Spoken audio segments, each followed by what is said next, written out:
House of the Dragon Season 2 is nearly upon us. It comes out next month as I'm recording this, and there is one character in particular who is one of my favorites from the book, who I am quite excited to see adapted in live action. I think he has a fantastic narrative role, and I think that some of the things that the story could do with him in this new adaptation could really go beyond the book, and I think there are very much seeds of that within the text itself, and I'm very excited to see how it grows organically from there. Today, I'm going to discuss that particular character, I think he's so interesting and what I want to see from him, and overall just talk about kind of the themes that he could bring into the story. This is a bit more informal than some of my other work. I'm currently a law student and dying of finals. My property exam is, I believe, 2 days from now, and this is my way of procrastinating. But yeah, this is going to be a fun video on the one, the only Hugh Hammer. While we haven't met Hugh Hammer in the first season of House of the Dragon, his introduction has already been alluded to. In the season finale, The Black Queen, we see a war council between Daemon, Rhaenyra, and a number of her supporters. In this meeting, Daemon discusses the advantage that the Blacks hold over the Greens, most notably the number of dragons they have. While this is a very notable advantage, at least at first glance, Rhaenyra correctly points out that a lot of these dragons that the Blacks supposedly have are unclaimed and living wild on Dragonstone, the Dragonmont, and across the islands surrounding that area. These include Vermithor, who Daemon later goes and sings to, Silverwing, the Cannibal, and Sheepstealer. Daemon then suggests the idea of finding people to claim these dragons for their own, and recruiting those people, and thus those dragons, to their side in order to defeat the Greens and unseat Aegon from the Iron Throne. In the trailers for House of the Dragon Season 2, we see a number of hints that this plan will come to pass. We see individuals, what seems to be bonding with Sea Smoke, or at least forming some connection with him, and we also see Rhaenyra at a dinner with Daemon and a number of new individuals we've never met before. Some of these individuals are in other parts of the trailer, notably one of them seems to be another character named Adam of Hull, who's also quite important, and I also like quite a lot, but one of them, off to the side, we know the actor already as someone who's been cast, and we know that that actor is playing a guy named Hugh Hammer. So it seems as though these new individuals who are being recruited to Rhaenyra's side, and at least one of which seems to be bonding with Sea Smoke, seem to play some sort of a role in the conflicts going forward. It then stands to reason that these may be individuals claiming these dragons. We don't know a ton about Hugh Hammer's early life, but we know he grew up on Dragonstone, and his name, Hugh Hammer, is a part of his trade. He's a blacksmith who works in the island and is known to be quite good at his craft. Because of this, he's a fairly big guy, which is pretty unique for dragon riders, as they mostly just kind of ride their dragons and don't really fight on foot a ton. So he's pretty interesting there, and his background makes him fairly different from all the royal Targaryens we've met so far in the story. But I titled this video about Viserys' son. What makes me think that Hugh Hammer is the son of Viserys Targaryen?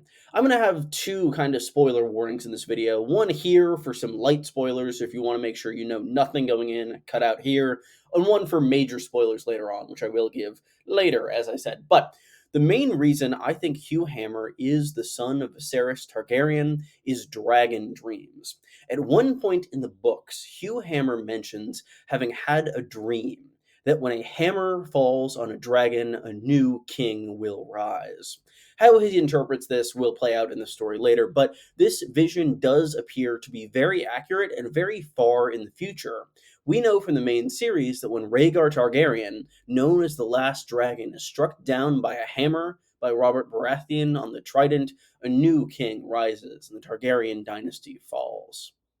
It's also worth noting that Hugh Hammer, in being Viserys' son, would be a further parallel to the main series, that being the son of a now deceased former king who was raised in secret as a blacksmith and a bastard of the royal house that is the true king of the Seven Kingdoms. In this case, it also makes sense that Hugh Hammer might have more direct Targaryen lineage, as he is someone who we know is able to ride a dragon, and that does tend to take a fair amount of Targaryen blood in most cases, with some exceptions. Here's looking at you, Nettles.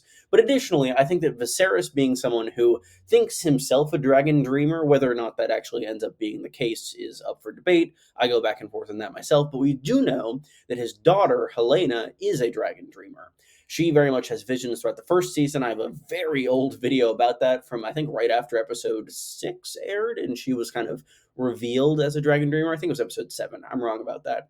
But I think that it could be quite fascinating to have dragon dreamers, these prophetic individuals on either side of this conflict, with Hugh on the black side and Helena on the green side.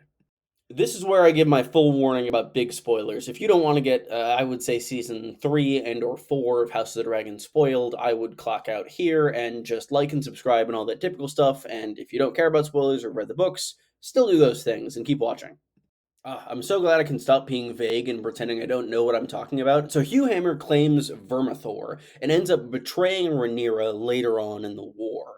Him and Ulf the White are known as the two betrayers, as around the time of the Second Battle of Tumbleton, they flip sides from the Blacks to the Greens. I think that Hugh Hammer's potentially prophetic dreams could play a really interesting role in this. Specifically, he may see the fact that Aegon could reclaim the throne from Rhaenyra, who holds it at that point. He may then think Rhaenyra's cause is doomed and flip for that reason, or he may flip simply for the sake of becoming a king himself. With that said, I'm so excited to see that potential betrayal in the show, and I really do hope they adapt Daeron for doing that. I really like Daeron's role in Tumbleton, and given the fact that we don't have any casting and he doesn't appear to be in season 2, I'm kind of worried about that, but we'll see. My main thing with Hugh Hammer is this. I think the idea of an evil dragon dreamer is so cool. Every time we've gotten a dragon dreamer in the main series, in Dunk and Egg, and in House of the Dragon, they've all been either neutral or good people. We've seen people mostly misinterpret their visions, as it seems Hugh will do as well, but they all seem to have pretty good intentions. Hugh Hammer, as this potentially villainous individual with these prophetic inclinations, could be so interesting for the story. If he sees things and allows them to influence him, or give the Greens an advantage somehow, or give himself an advantage, I think that would be fascinating, and I really, really want to see that happen. I think that Hugh Hammer is one of the most interesting characters going into the future House of the Dragon, and I really hope the showrunners will kind of take him in this direction. I think they will, given that they kind of added this to Helena's character when that's not referenced at all in the books. Given the fact that there is some indication that there is this prophetic gene within Hugh Hammer, I think that hopefully they just run with that.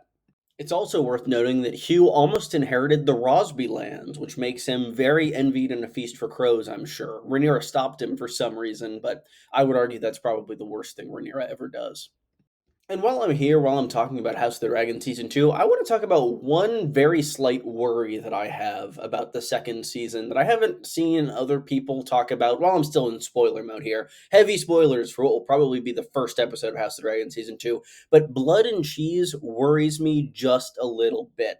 I think it's going to be great. I'm sure they're going to do it very well. It's going to be horrifying as it should be, but I worry for like more casual viewers, given the fact that the show's been gone for 2 years and we're coming back with probably the murder of a 3-year-old.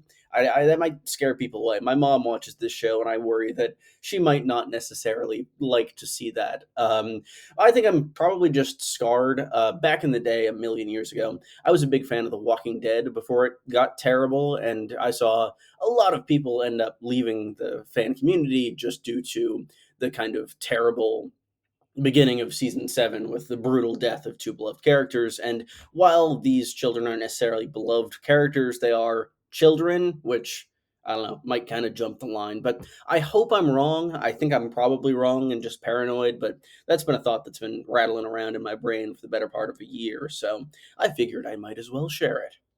So what do you think? What do you think of Hugh Hammer? What do you think he's going to do in season 2? I'd love to hear your thoughts in the comments below. What characters are you looking forward to? What kind of content do you want to see me make going into the second season? I'd love any input in the comments below. While you're down there, be sure to leave a like and subscribe. Supporting the channel always just helps me. It feels good. It's free. It's all that.